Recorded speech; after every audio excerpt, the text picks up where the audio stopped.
Your august fuckhole. The truth?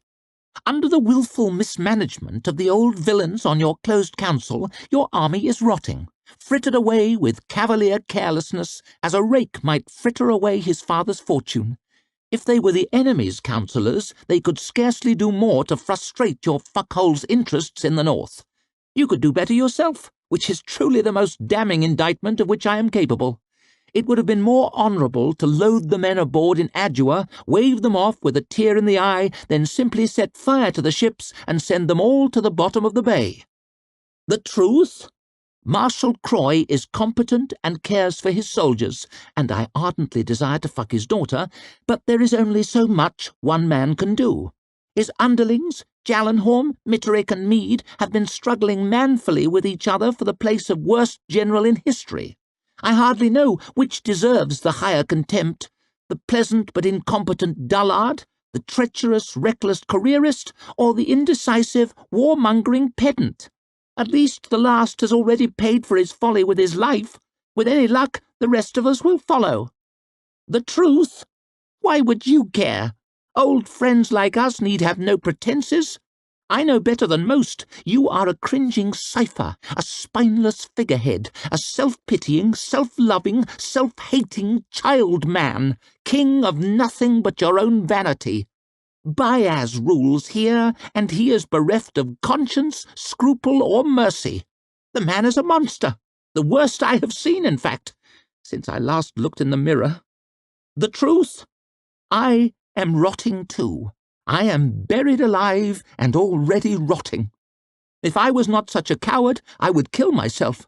But I am, and so I must content myself with killing others in the hope that one day, if I can only wade deep enough in blood, I will come out clean.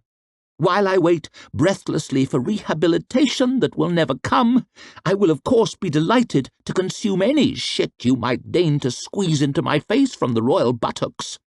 I remain your fuckhole's most betrayed and vilified scapegoat, Bremer Gorst, royal observer of the northern fiasco.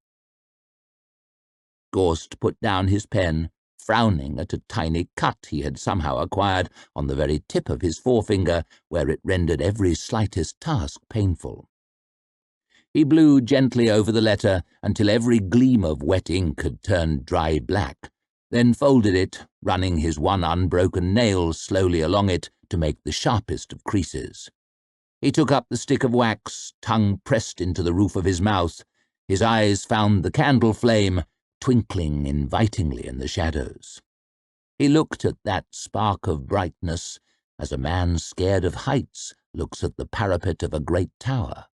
It called to him, drew him, made him dizzy with the delightful prospect of self-annihilation. Like that, and this shameful unpleasantness that I laughingly call a life, could all be over. Only seal it and send it and wait for the storm to break.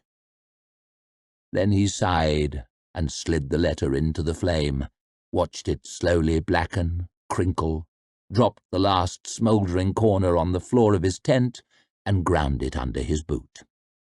He wrote at least one of these a night, savage punctuation points between rambling sentences of trying to force himself to sleep. Sometimes he even felt better afterwards, for a very short while.